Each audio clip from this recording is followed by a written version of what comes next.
اب چونکہ بعض مخطوطے اور بعض دوسری کتابیں چھپ گئی ہیں تو اندازہ کیا جاتا ہے کہ یہ 70,000 سے کچھ زیادہ ہے۔ یہ ظاہر ہے کہ کوئی مربوط کلام نہیں ہوتا، بلکہ لوگوں نے رسول اللہ کی کوئی بات سنی، کوئی چیز دیکھی، اس کو بیان کر دیا ہے، ٹکڑوں کی صورت پہ ہمیں ملتی ہیں یہ چیزیں۔ یعنی ایسا نہیں ہے کہ کوئی باقاعدہ تقریر ہے یا کوئی خطبہ ہے، بلکہ ایک بات کسی نے صبح سنی ہے، کسی نے شام سنی، کوئی گیا اس نے کوئی چیز دیکھی تو لوگوں کو کوئی بات یاد رہ گئی یا انہوں نے محسوس کیا کہ یہ ایک بڑا اچھا مشاہدہ ہمیں ہوا ہے، وہ انہوں نے بیان کر دیا ہے۔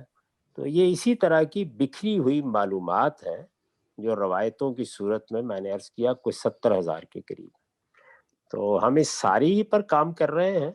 اس کو ہم نے پورے ذخیرے کو 3 حصوں میں تقسیم کیا ہے: علم النبی، سیرت النبی اور فقہ النبی۔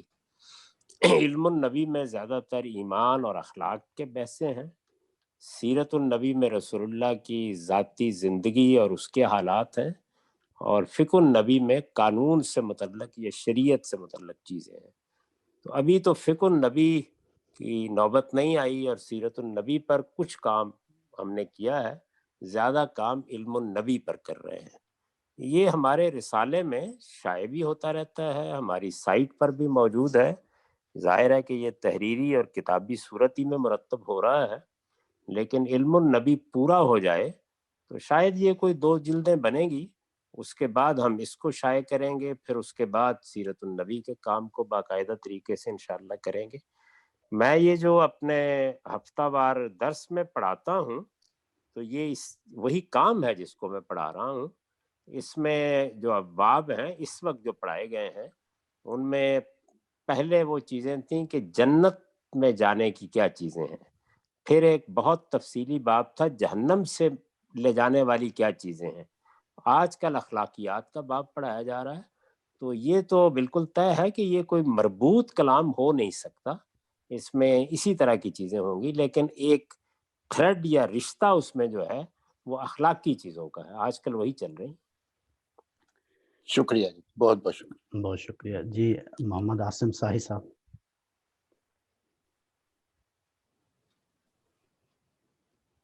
السلام علیکم گاندھی صاحب، میں جی بڑا وعلیکم۔ خوش قسمتی محسوس کر رہا ہوں آپ سے بات کر کے اور آپ کو جی دیکھ آپ کے۔ کی عنایت۔ اچھا، میرے 2 سوال ہیں، ایک تو بالکل فیملی لیول پہ بچوں کے حوالے سے، اور دوسرا پاکستان کے حوالے سے، ایک جو سوسائٹی کے حوالے سے ہے۔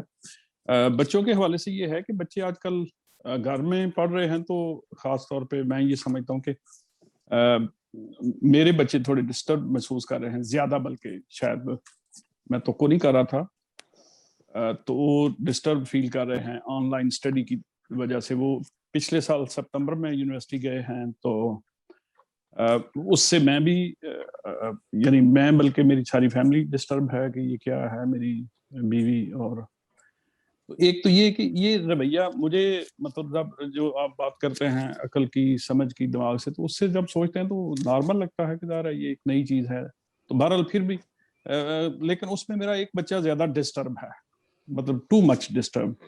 اس میں ہمیں کیا سوچنا چاہیے، کیا کرنا چاہیے apart from consulting with the doctor یا جو بھی یونیورسٹی؟ اور دوسرا میرا سوال ہے، پاکستان میں اس وقت جو پولیٹیکل سینیریو میں ہو رہا ہے کہ تو 2 نیریٹو ہیں، ایک یا 2 نقطہ نظر ہیں۔ ایک کہتے ہیں کہ استعفے دے دیں اور ملک میں اور سڑکوں میں کریں جو بھی احتجاج ہے اور سسٹم کو چلنے نہ دیں۔ دوسرا ایک جو طبقہ ہے انہوں نے، مطلب میں یہ نہیں چاہتا ہوں کہ ایک سیاسی کا سوال بنا دوں، تو انہوں نے کہا کہ نہیں، ہم ریزائن نہیں کریں گے، ہم سیاست کو اور سسٹم میں رہ کے پارلیمنٹ کے اندر اور جو آئینی طریقہ ہے اس کے مطابق چلیں گے، اور گورنمنٹ کو مطلب اپوزیشن دے کے اور ٹف ٹائم دے کے۔ تو یہ چیزیں ہیں، تو اس میں آپ کیا سمجھتے ہیں کہ کیا بہتر اپروچ ہے؟ بہت شکریہ۔ شکریہ جی، پہلے سوال کے جواب میں یہ ہے کہ یہ معاملہ صرف آپ ہی کے بچوں کا نہیں ہے، اس وقت تو ہم سن رہے ہیں کہ پاکستان میں خاص طور پر برطانیہ میں بھی بلکہ بعض دوستوں نے بتایا کہ ان کو یہی مشکل پیش آ رہی ہے، کیونکہ بچے اسکول جاتے تھے یا کالج میں جاتے تھے، یونیورسٹی میں جاتے تھے، تو وہ ایک خاص طریقہ تھا دوست احباب ملنا ملانا. یہ جو وبا پھیلی ہے اس کی وجہ سے ان کو گھر میں بند ہونا پڑا ہے، تعلیم اس طرح نہیں ہو رہی، اور آن لائن تعلیم سے ہم اس سے پہلے اتنے مانوس بھی نہیں تھے. میں آپ سے یہ عرض کرتا ہوں کہ میں پاکستان میں تھا 2009 تک، تو میں نے کبھی یہ چیزیں استعمال ہی نہیں کی تھی. یعنی یہ اس وقت میں جس ذریعے سے آپ سے بات کر رہا ہوں، یا موبائل ہے یا اور چیزیں ہیں، کمپیوٹر کو میں نے کبھی ہاتھ نہیں لگایا تھا. تو اس وجہ سے کبھی کبھی خیال ہوتا تھا کہ اس کے بغیر ہی ہم دنیا سے جائیں گے، کیا مصیبت ہے یہ. لیکن پھر باہر چلے گئے، اندازہ ہوا کہ اس کے سوا کوئی ذریعہ نہیں ہے. تو بچوں کو اس صورتحال سے مانوس کرنے کی ضرورت ہے. میرا خیال ہے کہ اس میں آپ کسی اچھے ماہر نفسیات سے بھی ضرور مدد لیں. اگر کوئی مذہبی لحاظ سے اچھا آدمی ہو تو میرا احساس یہ ہے کہ وہ بچوں کی پوری نفسیات کو سامنے رکھ کے آپ کو اچھے مشورے دے سکتا ہے. خود بھی یہ کوشش کریں کہ کوئی دباؤ ڈالنے کی بجائے یا کوئی طنز کرنے کی بجائے یا ان کو کارنر کرنے کی بجائے ان کے ساتھ ڈائلاگ کا طریقہ اختیار کریں اور ان کو ریلیکس کریں. یہ ایک ظاہرہ صورتحال ہے اور اس کو کوئی اپنے بچوں کے ساتھ خاص نہ سمجھے. مجھے تو دسیوں لوگ یہی بات بتا رہے ہیں اور ہر جگہ سے لوگ یہ بتا رہے ہیں. تو اس کو ایک نارمل صورتحال لے کے بچوں کو کچھ مانوس کرنے کی کوشش کرنی چاہیے. مجھے بتایا بہت سے لوگوں نے کہ بہت سے کالج اور ایسے ادارے ہیں جن میں خود وہ کالج یا ان کی انتظامیہ بھی اچھے ماہرین نفسیات کی خدمات فراہم کر رہی ہے. تو میرا احساس ہے کہ اگر آپ کو بھی اس کی کوئی ضرورت ہو تو آپ رجوع کر سکتے ہیں. ہو سکتا ہے کینیڈا میں بھی اس کا بندوبست کیا گیا ہو اور ریاست یا حکومت کے ادارے بھی لوگوں کی مدد کر رہے ہو. یہ بچوں کے لیے ایک واقعی مسئلہ بنا ہے، گھر میں رہنے کی وجہ سے مسئلہ بنا ہے، آن لائن تعلیم کی وجہ سے، دوست احباب سے الگ ہونے کی وجہ سے. تو اس کو ایک بالکل نارمل مسئلہ سمجھ کر ریلیکس ہو کے مدد لے کر اس کو ڈیل کرنے کی صحیح کریں. اس پہ بہت زیادہ پریشان نہیں ہونا چاہیے. اس طرح کی وبائیں جب بھی کبھی دنیا میں آئی ہیں تو ایک لوگوں کے اوپر ٹراما کی کیفیت ہو جاتی ہے. یہ جو وبا ہے یہ تو پھر جدید دور میں ہے، کوئی ویکسینیشن ہو رہی ہے، کوئی اور اس طرح کے معاملات ہو رہے ہیں، لوگ ایجوکیٹ بھی بہت ہیں، کوئی ماسک پہن رہا ہے، کچھ کر رہا ہے. اس سے پہلے جو وبائیں تاریخ میں پھیلی ہیں ان کے حالات پڑھنے کے بعد تو آدمی کے رونگٹے کھڑے ہو جاتے ہیں. تو اس میں پتہ نہیں لوگوں کا کیا حال ہوا ہوگا. تو میری گزارش یہ ہے کہ اس کو بھی اللہ تعالیٰ کا ایک امتحان سمجھ کر حوصلے کے ساتھ خود بھی اس کا مقابلہ کریں اور بچوں کو بھی آہستہ آہستہ آمادہ کریں کہ وہ یہ آن لائن طریقے اب اختیار کر لیں.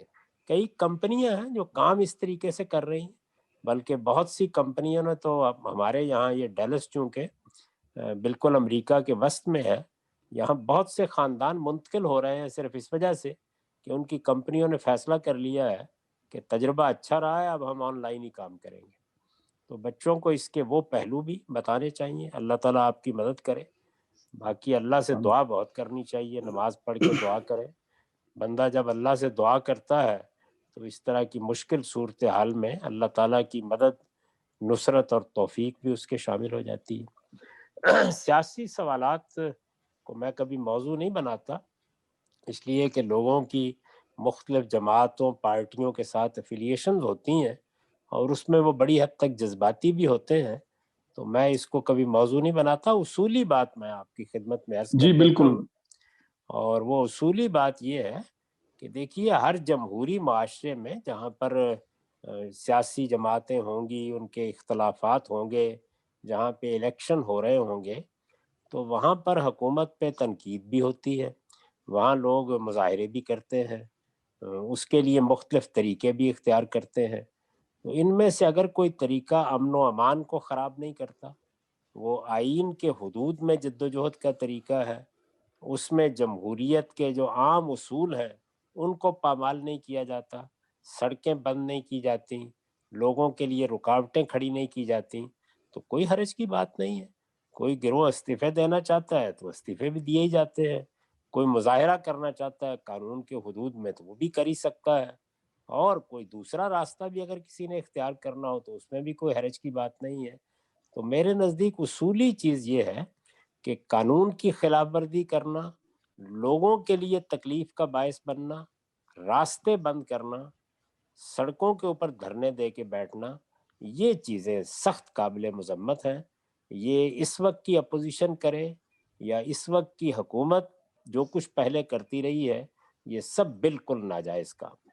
قانون کے حدود میں رہ کر جو کچھ بھی آپ کر سکتے ہیں وہ آپ کا حق ہے. اپنی رائے بیان کیجئے، کوئی جلسہ کرنا ہے کریں، لیکن متعین جگہوں پر لوگوں کے لیے کسی تکلیف کا باعث بنے بغیر اور اسمبلی میں استعفیٰ دینا یا بیٹھنا یہ آپ کی ثوابدید پر ہے. اس میں بھی کوئی ایسی چیز نہیں ہے.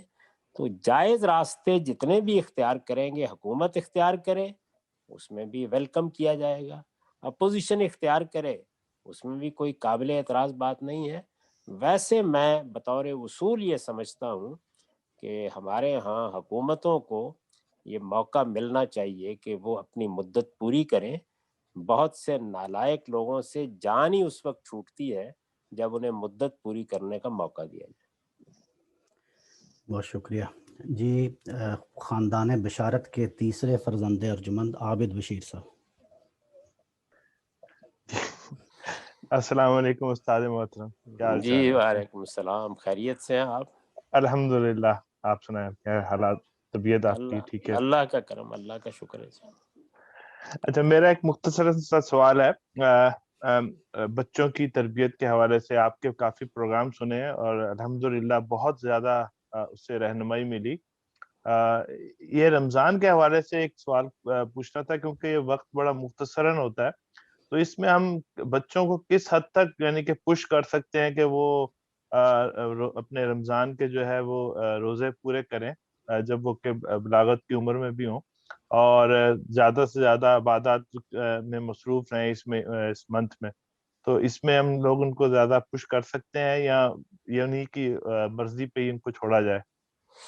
نہیں، بالغ ہونے سے پہلے تو والدین کو تربیت بھی کرنی چاہیے، توجہ بھی دلانی چاہیے، لیکن جب بچے بالغ ہو گئے تو اس کے بعد تو بس آپ ایک شائستہ نصیحت ہی کر سکتے ہیں. پھر تو آپ کے اختیارات ختم ہو گئے. اب ان کو فیصلہ کرنا ہے، اور شائستہ نصیحت کو کبھی ایسی صورت نہ دیں کہ جس سے نفرت پیدا ہو جائے. یعنی محبت کے ساتھ توجہ دلانا، اللہ تعالیٰ کو یاد کرانا، میں کسی مناسب موقع پر اس طرح بات کرنا کہ کوئی لوگوں کے لیے تنگی بھی پیدا نہ ہو اور بات بھی پہنچ جائے. تو بالغ لوگوں کے ساتھ تو ایسے ہی بات کرنی چاہیے جیسے ہم آپ لوگوں کے ساتھ کرتے ہیں. ٹھیک، بہت شکریہ. بہت شکریہ جی عدیلہ بہن. شکریہ فیصل صاحب. السلام علیکم عامر صاحب، کیسے ہیں آپ؟ اللہ کا شکر ہے. سر سوال تو بہت ہوتے ہیں، میں نے بڑی ہمت کر کے میں نے کہا جو ابھی ایشو ہے میرا وہ میں آپ سے پوچھ لوں. پچھلے دنوں کوئی آرٹیکل شیئر ہوا تھا ہمارے گروپس پہ جو ان اپروپریٹ تھا، جو پاکستان میں کسی نے لکھا تھا. میں آرٹیکل پہ بحث نہیں کرنا چاہ رہی، وہ تو جو بھی تھا اس پہ بہت تبصرے ہوئے. کسی نے کہا کہ فریڈم آف اسپیچ ہے، کسی نے کہا کہ ہم نے پڑھا بھی نہیں، اتنا برا تھا، جو بھی جو کہے. لیکن میرے بچوں کی نظر سے بھی گزرا تو میں بچوں کی طرف سے یہ بات کرنا چاہ رہی تھی. بچوں کا ہی سوال تھا. کسی نے کسی طرح سے ریئیکٹ کیا میرے یہاں بھی بچوں نے، تو کسی نے کہا ایک فریڈم آف اسپیچ ہے لیکن آرٹیکل صحیح مجھے بھی نہیں لگا. تو ہم بچوں کو پھر کس طرح سے اس چیز میں ٹرین کریں کہ انہیں کوئی ایسی چیز جو رسول یا اللہ کے خلاف ہو، جس میں کوئی چیز یا اپروپریٹ نہ لگ رہی ہو، تو وہ انہیں کس طرح سے بتانا چاہیے کہ وہ کیسے ریئیکٹ کریں ان چیزوں کو. کیونکہ یہ باہر رہتے ہیں، ان کی اور لوگوں سے بھی ملاقات ہوتی ہے اور شاید اس قسم کی چیزیں ان کی نظر سے گزرتی ہوں. اور مجھے تھوڑا سا یہ بھی لگتا ہے کہ ایک دفعہ تو یہ کہہ دیا اور میں چپ رہی، لیکن آگے چل کے یہ بے حسی نہ کنورٹ ہو جائے یہ چیز. تو کیا کہنا چاہیے بچوں سے ایسی چیزوں کے بارے میں؟ میرے نزدیک اس وقت آپ جس زمانے میں اس وقت جی رہی ہیں اس میں اب آپ کو لوگوں کو ایجوکیٹ ہی کرنا ہے. اور یہ جس کو آپ نے کہا نا بے حسی یا حساسیت، یہ بھی ایجوکیشن کی چیز ہے. یعنی بچے کو معلوم ہونا چاہیے کہ اچھی اقدار، اچھی ویلیوز یہ ایسی چیز ہے جس کے لیے حساس ہونا چاہیے. کسی کی عزت کرنا، کسی کا احترام کرنا، کسی کے جذبات کا خیال رکھنا. اب مثال کے طور پر میں یہاں امریکہ میں آیا تو پاکستان میں ہم بالعموم سوچے سمجھے بغیر کسی کو کہہ دیتے ہیں کہ وہ فلاں صاحب جو ہیں وہ تو اصل میں کالوں میں سے ہیں. لیکن یہاں یہ لفظ آپ کی زبان سے نکل جائے تو لوگ اس کو بہت برا محسوس کرتے ہیں. اسی طریقے سے اور بہت سے موضوعات ہیں جن کو آپ امریکی معاشرے میں بڑی سینسٹیوٹیز میں رکھ سکتے ہیں. ہم لوگ 10 سال وہاں ملیشیا میں رہے، وہاں کے معاشرے کی اپنی کچھ سینسٹیوٹیز تھیں. تو یہ باتیں بچوں کو ایجوکیٹ کرنا چاہیے کہ آپ جب دنیا میں جیتے ہیں تو یہ ضروری ہے کہ آپ گفتگو کرتے ہوئے، بات کرتے ہوئے، کرٹیسزم کرتے ہوئے اپنے گرد و پیش کے لوگوں کے جذبات کا خیال رکھیں اور یہ کوشش کریں کہ شائستہ اور مہذب طریقے سے گفتگو کی جائے، خاص طور پر ان شخصیات کے بارے میں جن سے لوگ محبت کرتے ہیں. میں اگر کسی کے باپ کے بارے میں اس کے سامنے گفتگو کروں گا تو بہت سی چیزوں کا لحاظ رکھوں گا. تو یہی معاملہ قوموں کے لیڈر، اسی طرح مذہبی رہنما، اسی طرح پیغمبر، ان سب کے بارے میں یہ ایک ثقافت یا تہذیب کی روایت کے طور پر بچوں کو بتانا چاہیے. اس کو مذہبی مسئلہ نہ بنائیں. مذہبی مسئلہ بنانے کے نتیجے میں بلکہ بے حسی پیدا ہو جاتی ہے، کیونکہ جس معاشرے میں آپ رہ رہے ہیں اس میں لوگ کہتے ہیں کہ یہ مذہبی لوگ ایسی باتیں کرتے ہیں. نہیں، اس کو آپ ویلیوز کا مسئلہ بنا کے بچوں کو کمیونیکیٹ کریں کہ تنقید کرنا ہر ایک کا حق ہے، کرٹیسائز کرنا بھی حق ہے، کسی غلط بات کو غلط کہنا بھی حق ہے، لیکن اس کے لیے شائستہ اور مہذب طریقے اختیار کیے جائیں. کسی بھی شخص کے بارے میں بات کرتے ہوئے کجا یہ کہ وہ کسی کا باپ ہو، وہ کوئی رہنما ہو، اور یہ کہ وہ اس سے آگے بڑھ کر کوئی 2 ارب کے قریب مسلمانوں کا مذہبی رہنما، پیشوا یا پیغمبر ہو. تو ان چیزوں کی حساسیت پیدا کرنی چاہیے تہذیبی اور ثقافتی روایت کے طور پر. جب یہ چیز پیدا ہو جائے گی اس کے بعد پھر وہ مذہب کو پڑھیں گے تو مذہبی لحاظ سے بھی ان چیزوں کو سمجھنے لگ جائیں. بہت شکریہ. بہت شکریہ. شاہینہ کاظمی آپ بات کر لیجیے. السلام علیکم. جی وعلیکم السلام. میرا سوال تو کوئی نہیں ہے، بس میں آپ کا شکریہ ادا کرنا چاہتی ہوں کہ آپ نے اتنا ٹائم نکالا اور ہمیں گائیڈ کیا، اور اللہ تعالیٰ سے دعا ہے کہ اب ہمیں اللہ تعالیٰ اس پہ عمل کرنے کی توفیق دے، اور یہ بھی دعا ہے کہ اللہ تعالیٰ دوبارہ ہمارے پاس آئے یہاں پہ. بہت بہت شکریہ آپ کا، بہت زیادہ، بس میں شکریہ ادا کرنا. آپ کی بہت عنایت، بہت محبت جی. اللہ تعالیٰ آپ کو جزا دے. انوار بھائی آپ ذرا بات کر لیں آپ بھی.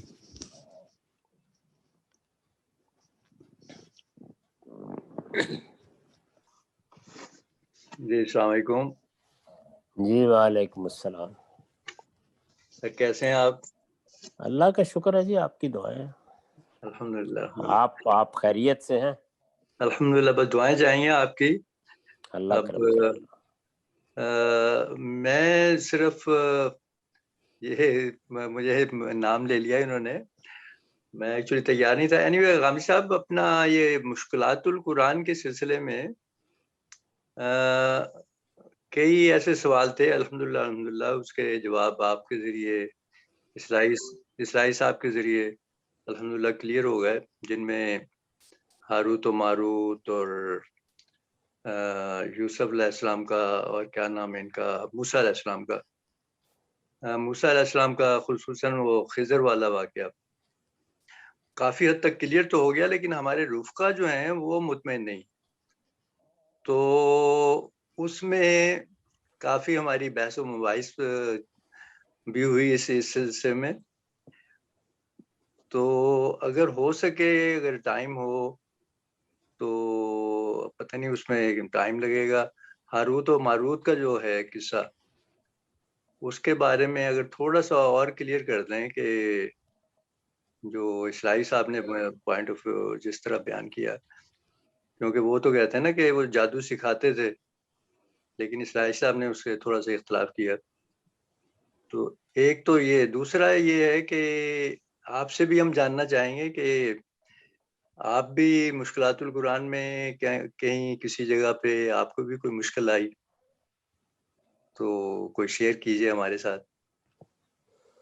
جی قرآن مجید تو علمی لحاظ سے دنیا کی مشکل ترین کتاب ہے، اس کے بارے میں کون کہہ سکتا ہے کہ مشکل پیش نہیں آئی.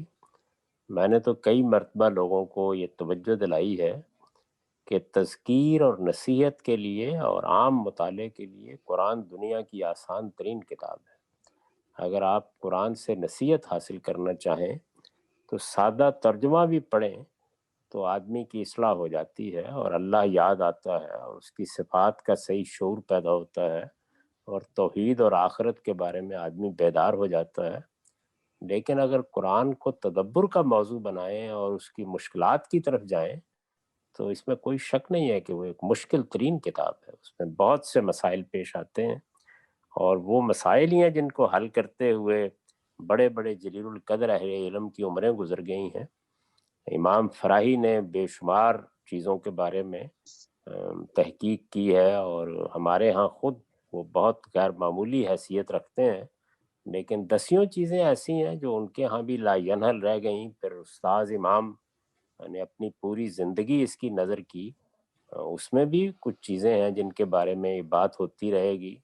میں نے بھی جو میرے لیے ممکن ہے وہ کیا ہے، لیکن بعد میں آنے والے ہماری غلطیوں کی بھی اصلاح کرتے رہیں گے. اس لیے یہ تو سلسلہ کبھی نہیں رکے گا، بلکہ وہ حدیث جس میں بیان کیا گیا ہے کہ یہ ایسی کتاب ہے کہ لا تنقضی عجائبہ، اس کے عجائب کبھی ختم نہیں ہوں گے. میرا اپنا تجربہ یہ ہے کہ دسیوں مرتبہ ایک مقام کو پڑھتے ہیں، یاد بھی ہوتا ہے، تلاوت بھی کرتے رہتے ہیں، لیکن اگر کوئی مسئلہ پیدا ہو جائے اس کے بارے میں اور اس پر غور کرنا شروع کریں تو ایسے ایسے پرت کھلنا شروع ہو جاتے ہیں جن کی طرف کبھی توجہ ہی نہیں ہوتی. تو یہ تو ہمیشہ رہے گا قرآن مجید میں. باقی جو آپ نے ہاروت و ماروت کے بارے میں ارشاد فرمایا ہے تو اس میں گزارش یہ ہے کہ مولانا اصلاحی نے بڑا تفصیلی تجزیہ کر کے آیت کی تالیف میں بتا دیا ہے کہ وہ جادو بالکل نہیں سکھاتے تھے. جادو تو ایک شیطانی کام ہے، فرشتے کیسے سکھا سکتے ہیں؟ وہ ایک بالکل روحانی نوعیت کا علم لے کر آئے تھے اور وہی روحانی علم ہے جس کے بڑے بڑے ماہرین دنیا میں پیدا ہوتے رہے ہیں. ہم چونکہ مادی علوم کی کرشمہ سازیوں سے واقف ہیں، جیسے کہ اس وقت سائنس کا معاملہ ہے، تو اس وجہ سے ہم تصور نہیں کرتے کہ نفسی علوم بھی کتنے غیر معمولی ہو سکتے ہیں.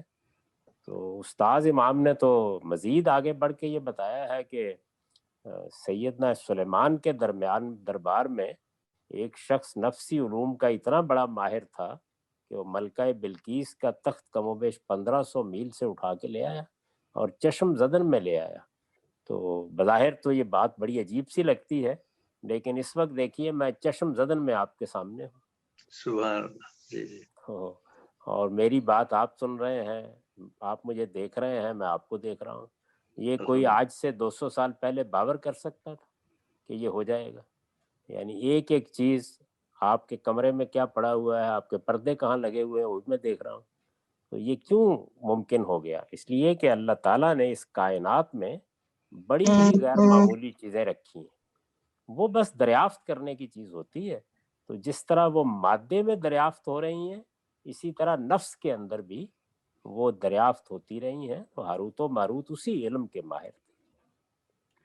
جزاک اللہ خیر. جزاک اللہ. بہت شکریہ. جزاک اللہ. جی ہمارے روح رواں طارق صاحب، آپ کوئی بات کر لیجیے گا، پھر اس کے بعد 2 سوالات اور. طارق صاحب کو کیسے اجازت ہو سکتی ہے بات کرنے کی؟ میں اس لیے چپ ہوں. السلام علیکم. وعلیکم السلام. حضرت زکریا کی طرح چپ کا روزہ رکھا ہوا ہے؟ جی ہاں جی ہاں، مجھے بھی کچھ بشارت آنے والی ہے. بس اللہ تعالیٰ کینیڈا والوں پر رحم ہی فرمائے. آمین آمین. میرا ایک شعر ہے. ارشاد. میرے قول و عمل میں بڑا فرق ہے.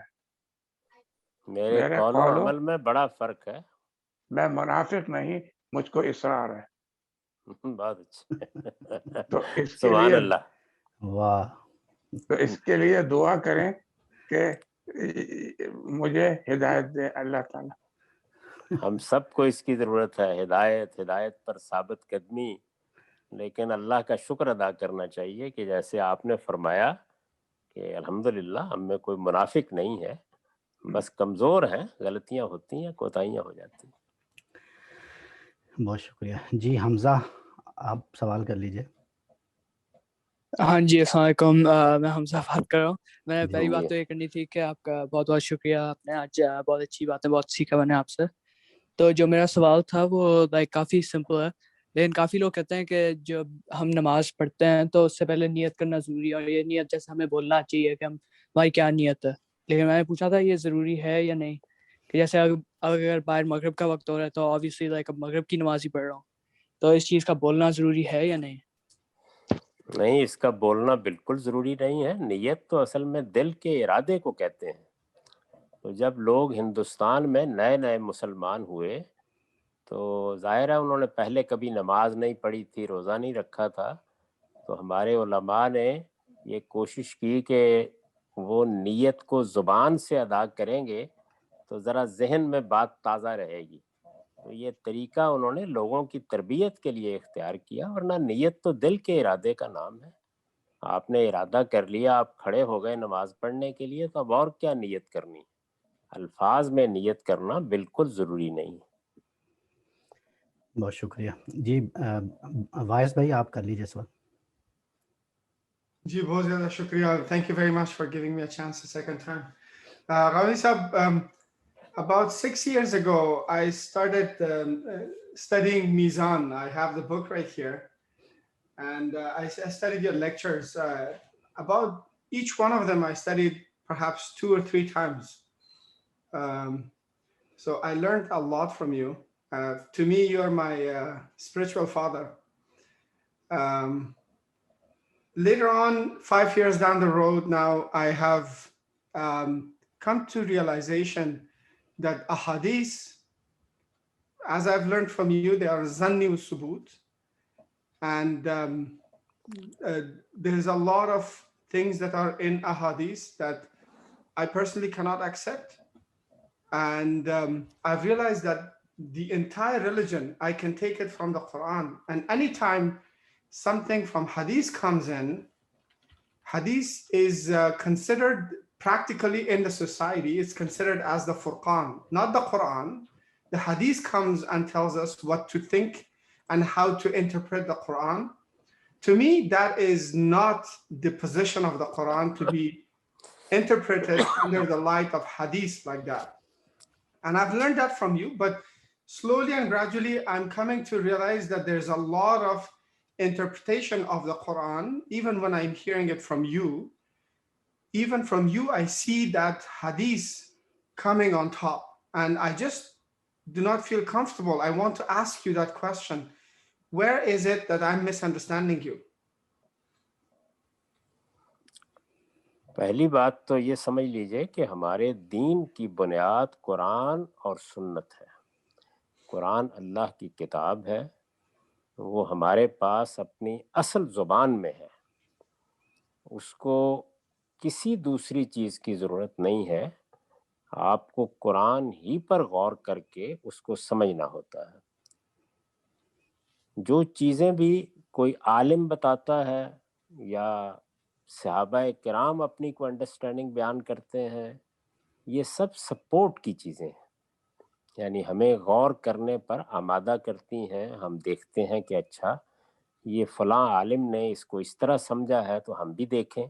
کیونکہ سارے انسان جب کسی کتاب کو پڑھیں گے تو سب کی صلاحیت ایک جیسی نہیں ہوتی، اور سب لوگ ایک جیسا وقت بھی نہیں دے پاتے. ایک شخص روا روی میں کسی وقت قرآن پڑھتا ہے، ایک دوسرا آدمی ساری زندگی لگا کے قرآن پر کام کرتا ہے. تو اس سے فائدہ اٹھانا، یعنی بڑے اسکالرز ہیں، علماء ہیں، فائدہ اٹھانا یہ تو بہت ضروری ہے. لیکن ان میں سے کسی چیز کو بھی آپ آخری چیز نہیں کہتے، آپ اس کی روشنی میں قرآن ہی پر غور کرتے. یعنی اگر کسی عالم کی رائے آ گئی ہے، کوئی صحابہ کی رائے آ گئی ہے، کوئی تابعین کی رائے آ گئی ہے، یا اسی طریقے سے کوئی حدیث آ گئی ہے، تو اس کو سامنے رکھ کر آپ دوبارہ غور کرتے ہیں کہ